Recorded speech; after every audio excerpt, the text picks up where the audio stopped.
I'm going to go along at a rapid clip. I've got a lot of information here, so here we go. The SSE is no stranger to the subject of UFOs. Unidentified aerial phenomena is just a new acronym for UFOs. Back a couple of decades ago, Peter Sturrock, one of our founding members of SSE, arranged with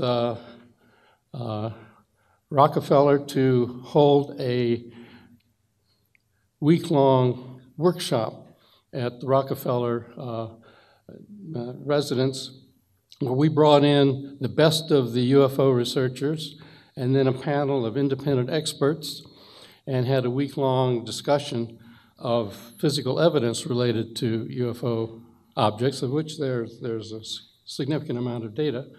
And Lawrence Rockefeller hosted the whole thing. It was a wonderful meeting. Eventually, after publishing in the SSE Journal, Peter Sturrock put together a book, The UFO Enigma, and it is still one of the best books you can find out there to take a look at what are the physical aspects of UFOs that researchers have uncovered. However, of course, the government also is no stranger to the UFO phenomena. Anyone who follows the field would be familiar with Project Sign, Grudge, and Blue Book. But in 1969, the Condon Committee shut it all down and said, really, we don't need to be involved in this area anymore. We're not learning anything. We're not getting anywhere. It's not clear that this is a significant area. And so for the average person on the street, that's when it all kind of ended, at least serious government interest. In fact, that's not true. The very memo that shut down Blue Book, written by General Bolender, had as part of its language, reports of UFOs which could affect national security would continue to be handled through the standard Air Force procedures designed for this purpose. Nonetheless, as far as the public was concerned, that was it. I mean, even the Air Force Public Affairs Office put out circulars all the time in response to questions saying, no, well, we gave this up in 1969. What, in fact, did occur was that there were programs going on behind the scenes anyway, as required by the Bolender Memo. Now, most people didn't know about these programs. They weren't advertised. They weren't responded to. FOA requests usually went dry. But that all changed last December when the New York Times published a front page story on how there was this program investigating this area, Advanced Aerospace Threat Identification Program. It was deeply buried, but New York Times had good sources, and they came up with information about the program, and so there's been a lot of publicity about it. Since the New York Times broke the story, Washington Post, CNN, Fox News, it's been picked up all over the place. And one of the reasons why it's attracted attention at this point are the quality of the sources going public. Ex-Senate Majority Leader Harry Reid is the one who initiated the program. Top-rated F-18 pilots who encountered advanced aerospace vehicles at close range were permitted to come forward and tell their stories, which up till now they hadn't because they didn't want to lose their flight status by reporting what they had found, at least publicly. And a number of significant Department of Defense and intelligence community officials have come forward to talk about the reality of this phenomena and the fact that there were programs going on. The program was nicknamed Advanced Aerospace Threat Identification Program, ATIP.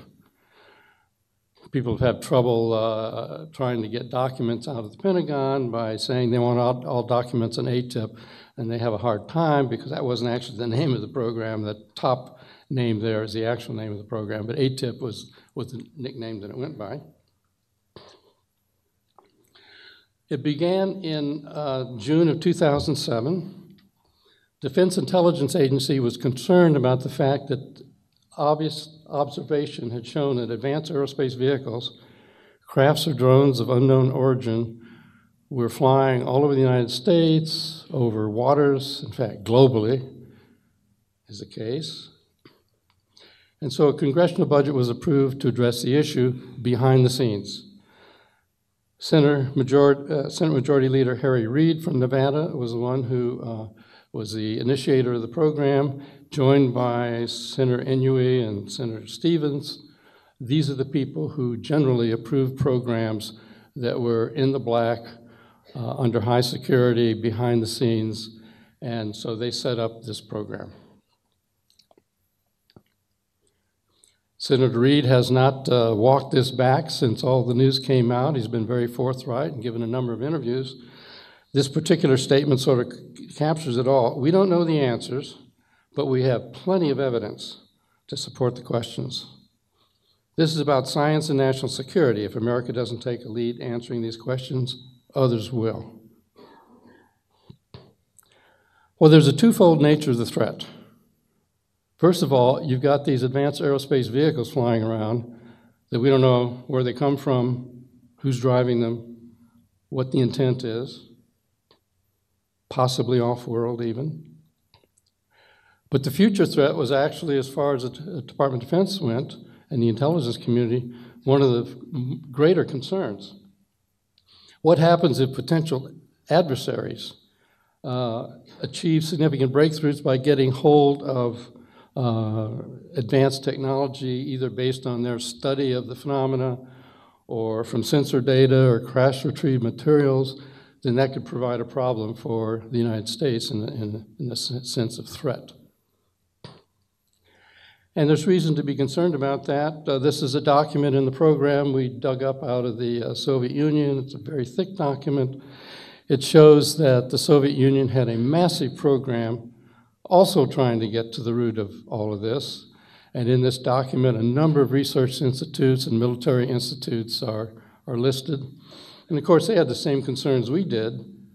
Is there a threat from the phenomena? Or might the Americans make headway before us, and that be a threat? Just to give you an idea of what's being observed, which many of people have seen because it's been in the news a lot lately. Back in November of 2004, a Nimitz carrier group was out on patrol off of San Diego, and on several occasions, an advanced aerospace vehicle would descend rapidly from 60,000 feet to 50 feet in seconds, and then hover, and then take off like a bullet.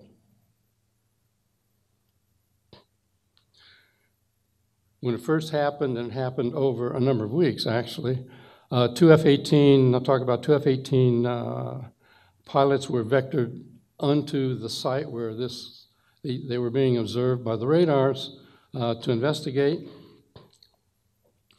And what they saw was what they called a tic-tac craft.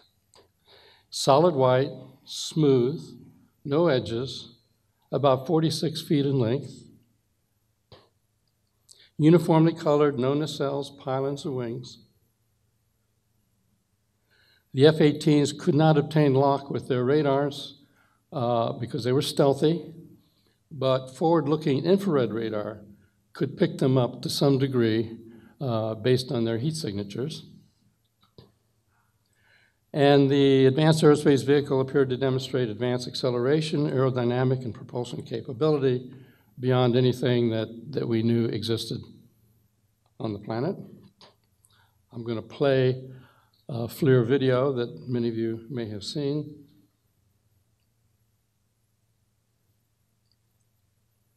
I've got sound with the video. Do you have? Dude, that is a fucking drone, bro.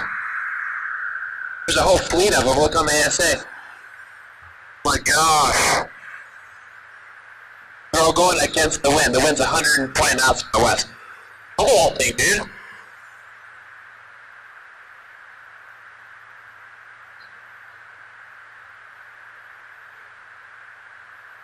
That's not our LNS though, is it? It's not. That is the LNS, dude.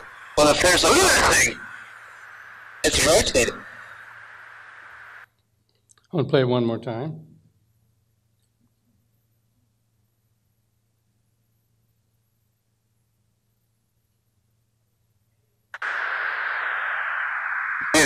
fucking drone, bro. There's a whole fleet of them. Look on the ASA. My gosh. They're all going against the wind. The wind's 120 knots from the west. Look at that thing, dude.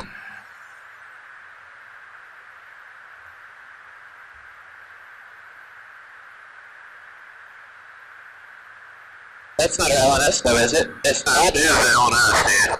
Well, if there's a look at that thing. It's rotating. Now you might ask yourself, well, like, what can you prove from a videotape? I mean, you can see videotapes all over the internet and so on. But this was data fusion. There are gun camera tapes, there are these videotapes from the pilots, voice recordings, data link recordings from Aegis and many other military platforms, expert witnesses. So in fact, the data density, and this is what's changed the field a lot, our detection capability has gotten so advanced that we're losing our inability to see exactly what's going on. The FLIR displays were recorded. There are detailed debriefs of the pilots. In that original New York Times article, you can see a page-long debrief of Dave Fravor. Oops. Key assessments. The Advanced Aerospace Vehicle is no known air vehicle in the inventory of the U.S. or a foreign nation, as far as we can tell. Low observable characteristics, they're stealthy. They exhibit advanced aerodynamic performance that we can't imagine how they do it. And recognize that these are infrared tapes from the pilots, so if there was some kind of hot propulsion gases coming out the back, you would have seen it, but we don't see that. They had the advanced capability to remain stationary and then take off like a shot. Dave Fravor says it was like somebody suddenly shot a bullet. So, how to respond to this? The Defense Intelligence Agency put out a broad area announcement. In fact, it was unclassified. They wanted to evaluate 12 potential threat areas with regard to these advanced aerospace vehicles. There's a list of them. Exactly what you would think you'd want to know: lift, propulsion, signature reduction, human effects, and so on.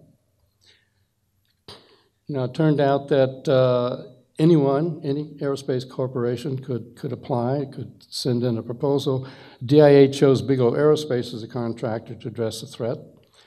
Now, there's been buzz on the internet about, okay, well, Senator Reid came from Nevada, and Bigelow Aerospace is in Nevada, so wasn't this just some sweetheart deal?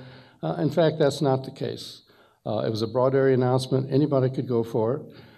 Bigelow was actually a good choice. He'd spent a lot of his own money because he was interested in this area up to this point, investigating the phenomena, and he had the best proposal. And so he was tasked, and so he set up a special organization called Bigelow Aerospace Advanced Space Studies, so we call it BASS, to do all the things you'd expect a program like this to do.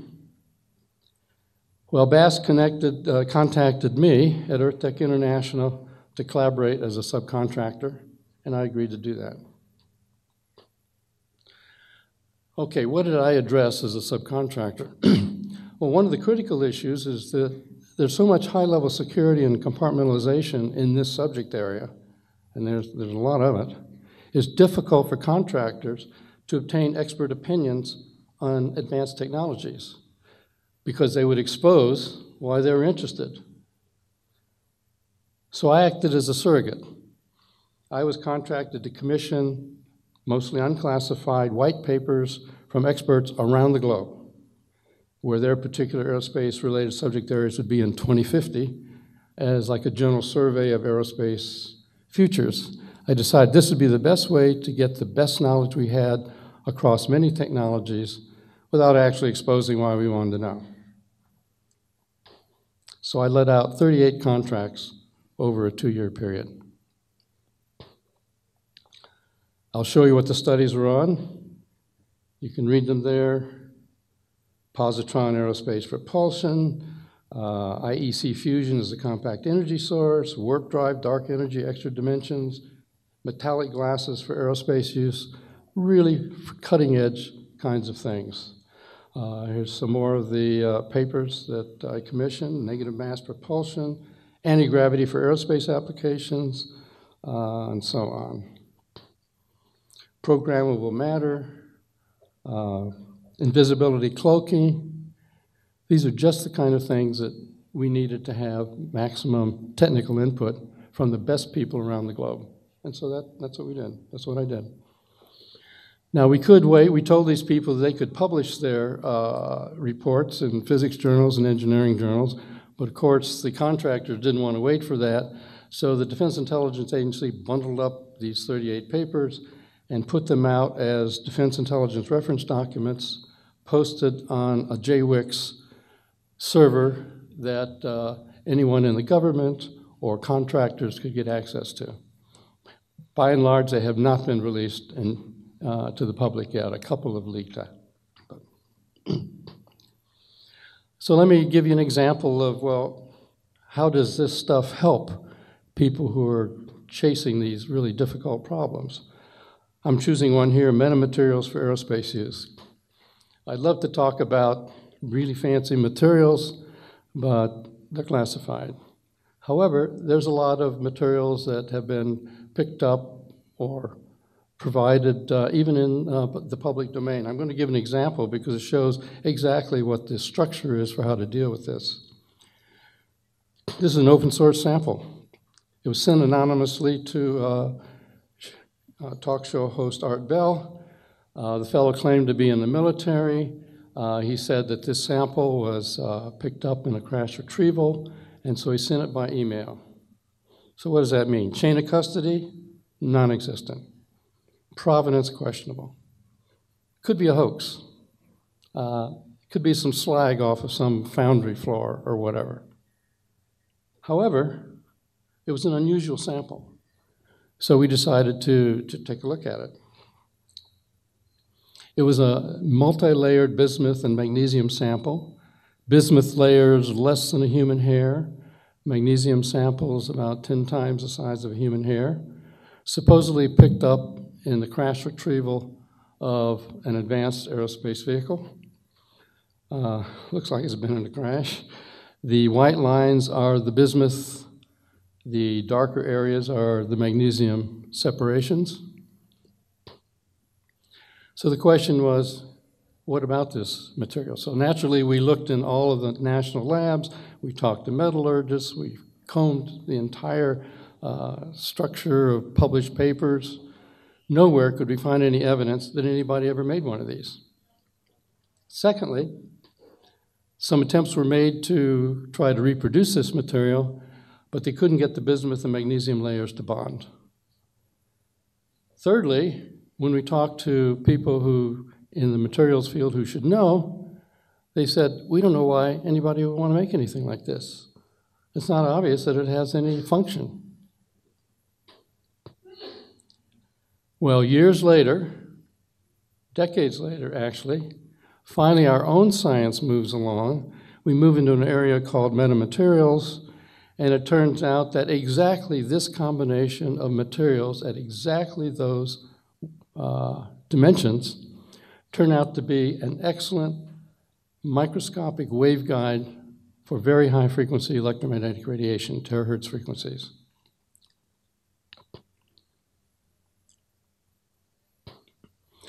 So the wavelength is 60 microns, which is pretty small size, but it turns out that because of the metamaterial aspect of this material, those bismuth layers that act as waveguides can be 1/20th the size of the wavelength, and usually when you make a waveguide, it's got to be about the size of the wavelength. So in fact, this turned out to be a material that would propagate sub-wavelength waveguide effects. Why somebody wants to do that, we still don't know the answer to that. But anyway, it was amazing that we've gone through this, and this is the kind of structure we go through a lot. You get a material sample with unusual characteristics to be evaluated. The method of manufacture is difficult to assess or reproduce. The purpose of the function is not readily apparent, as with our sample here. And then as our own technical knowledge moves forward, we finally see a possible purpose or function comes to light. That sequence is repeated over and over in this particular area. I'll pick a second one here for the engineers and physicists in the crowd, probably be more interesting. Spacetime metric engineering, this happened to be the paper that I myself provided. One of the questions is, can the reported anomalous observables of these advanced aerospace vehicles be accounted for on the basis of known physics? I mean, you hear people describing craft taking right-angled turns at high speeds and other things with the hovering and rapid acceleration and so on, as if the craft didn't have any inertial mass. Well, it turns out, although general relativity, Einstein's general relativity is usually used in astrophysical applications and gravity studies and so on, you can look at it from an engineering standpoint. So if you take an engineering approach to general relativity, what I just showed can be understood. If you could change the space-time metric the way general relativity, I'm talking about textbook, not some fanciful physics, you could even get faster than light travel. Alcubierre warp drive as in Star Trek. Again, you might think that's a fanciful kind of thing, but that paper was published in one of the top general relativity journals, Classical and Quantum Gravity. The warp drive, hyperfast travel within general relativity. So if you engineer space-time metric, you can begin to line up observables with physics that we know and love, even if we can't reproduce it. What about the velocity of light constraint? People are always saying that. How could you have a wormhole that lets you go from one side of the universe to the other? Aren't you beating the speed of light? Well, what does a physicist or an engineer mean by the speed of light? He means this little equation here where the speed of light is given by 1 over the square root of the permittivity times the permeability of the vacuum. So the point is, if you re-engineer those vacuum parameters, then you can make the effective speed of light higher in the engineered region. And so those are the solution in general relativity that are called wormholes. And again, it's not science fiction. This is just right off the shelf standard textbook general relativity applications. So what that means is a reduced time interstellar travel is not, as skeptics would say, you can't get from there to here. Advanced ET civilizations now or ourselves in the future are not fundamentally constrained by physical principles. The exotic physics for such can be addressed in engineering terms, sort of metric engineering, as it were. Does this have any help? Again, by the way, this paper also was published as one of the Defense Intelligence reference documents. And since we were permitted to publish in the open literature, I published that paper in a British Interplanetary Science Journal, an engineering journal. So if you're interested in looking at the details, you can learn as much as you want to know about metric engineering.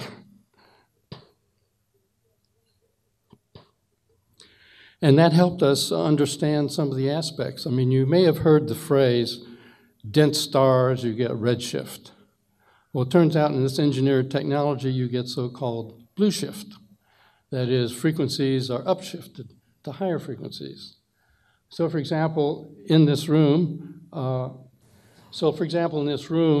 most of the radiation coming off our bodies, off the walls, and so on, is in fact in the infrared. But we see things in the visible range. But what happens if you get into a volume of space where the vacuum has been engineered in the way I've been discussing? It turns out you get a blue shift.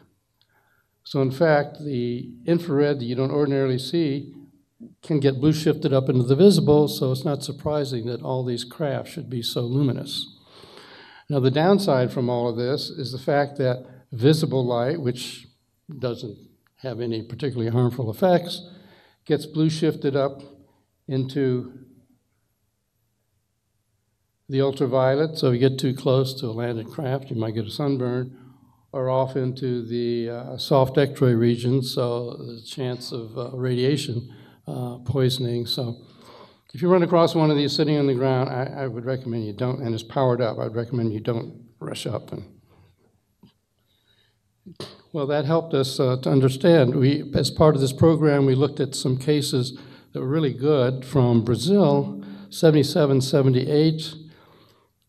It was like Close Encounters of the Third Kind. 1,000 pages of documents, all done by the Brazilian Air Force investigative team.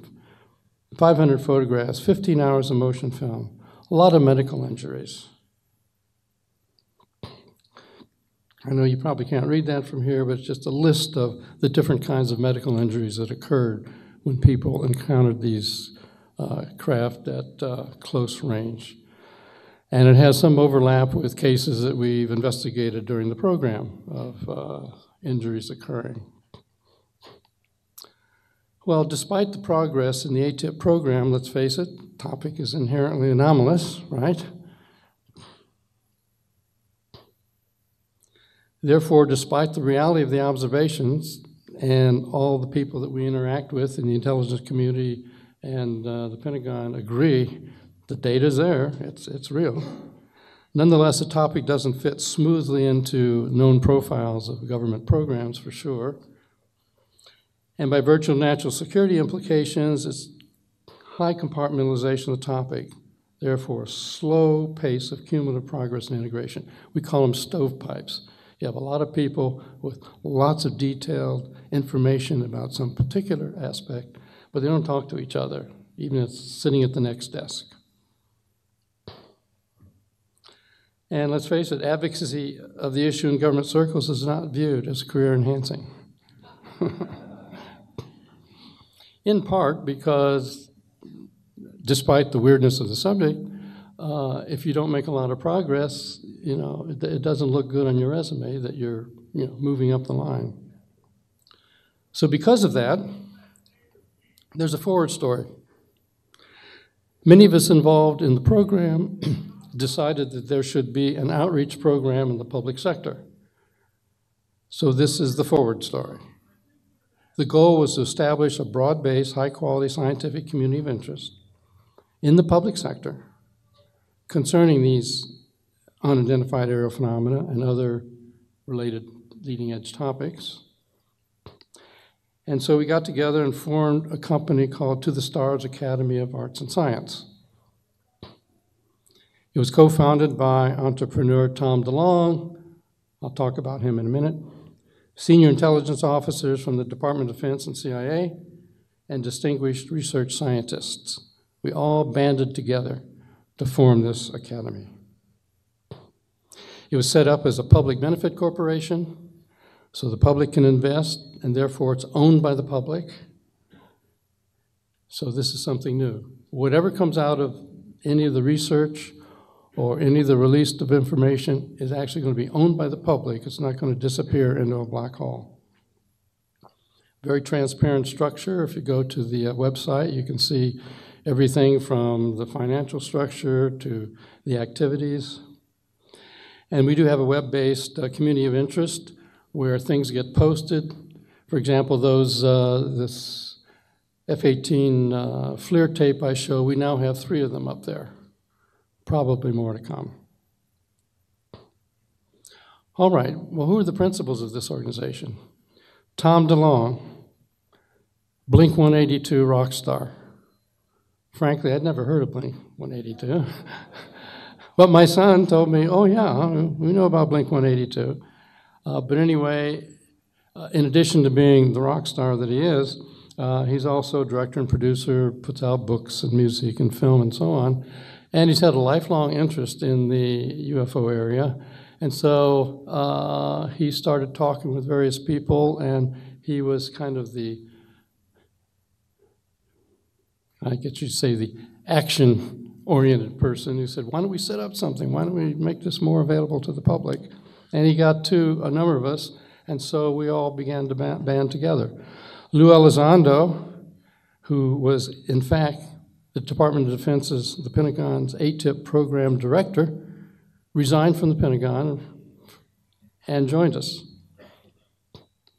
Chris Mellon, 20-year career, Deputy Assistant Secretary of Defense for Intelligence, Minority Staff Director of the Senate Select Committee on Intelligence. He joined us. We got Jim Simovan, 25-year career in CIA's Director of Operation. He was the real James Bond kind of guy.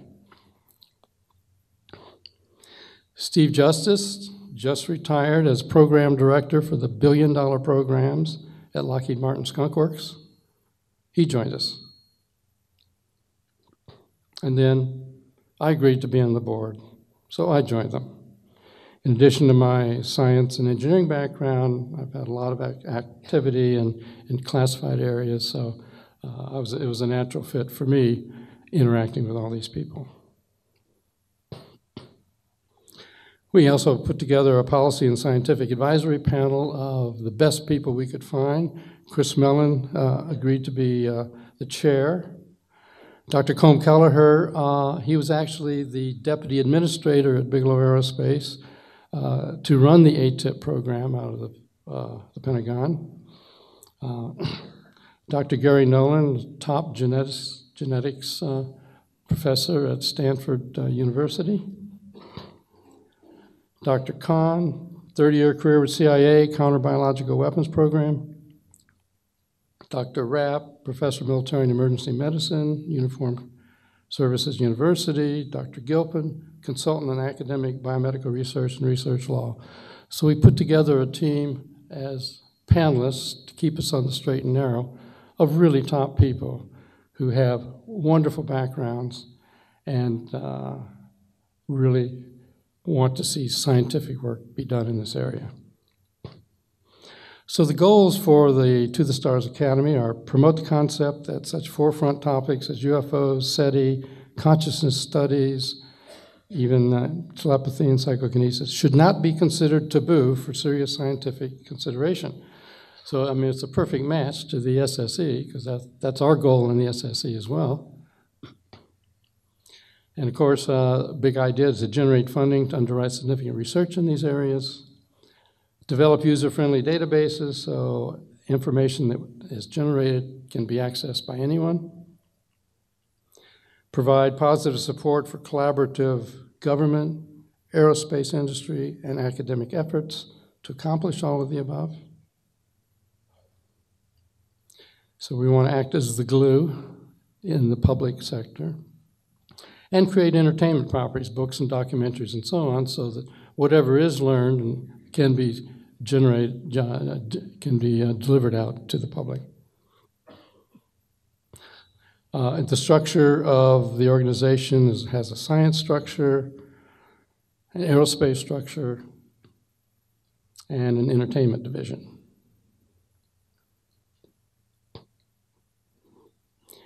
What are the activities of this organization to date? Actually, we were responsible for legitimizing the topic in the mainstream press. That story that came out in the New York Times and so on, which then got picked up by Washington Post, CNN, Fox News, was based on agreed upon interviews with those of us that I've just gone through a list of. And given the quality of the sources coming out from the shadows, for example, ex-Senate Majority Leader Harry Reid, top F-18 pilots, significant Department of Defense and intelligence community officials, the bar has been raised on legitimization of this topic in the public arena. We think that's an accomplished goal to date. And via the community of interest postings on the website, we now have 3 high-quality F-18 videotapes of unidentified aerial phenomena encounters. They've been previously languishing in the Pentagon servers, nobody doing that much with them. These are still being generated. One of the tapes is from 2016 off the East Coast of the United States. I mean, there are a lot more tapes. Hopefully we'll get a lot more of them posted. We don't just produce positive results, or what people would think would be supportive results. One of our science advisors is Gary Nolan from Stanford University, who's a genetics expert. And there had been claims that some small humanoid skeleton found in Chile, so-called Atacama humanoid, might be E.T. And you can see why somebody might think that if you see the structure. But anyway, Nolan and people from other universities put together a complete genetics thing and did the entire genome and found that, in fact, no, unfortunately, this is not evidence of E.T. It's a deformed human. And so that's up on the website if you want to read the paper. It was published in one of the top genetics journals, very well peer-reviewed. And meetings are being set up with people from other countries because other countries who also have materials don't necessarily want to give them to the US government because they disappear in a black hole and they never learn anything. But given our commitment as a public benefit corporation that that's not going to happen with us, they're now talking to us and we're collaborating on obtaining materials from foreign countries.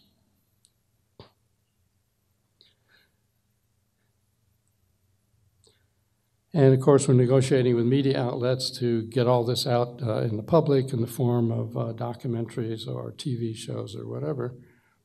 So basically, that's the backstory and the forward story. And I'm glad to answer any questions. I'll answer any that I can. Thank you.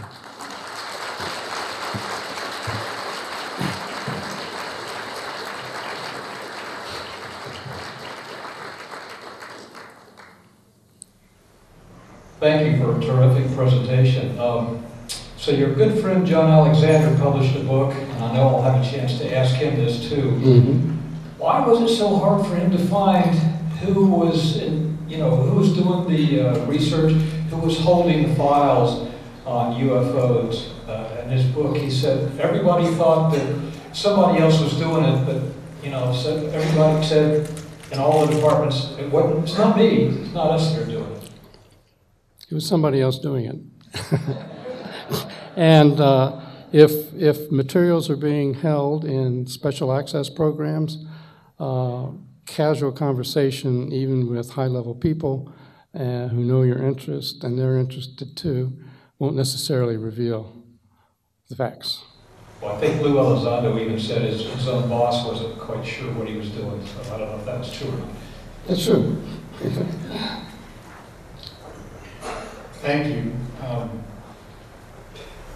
My name is Joe Bookman. I was part of the organizers of the 2013 Citizens Hearing, which was an attempt to bring the best of the evidence before 6 members of Congress.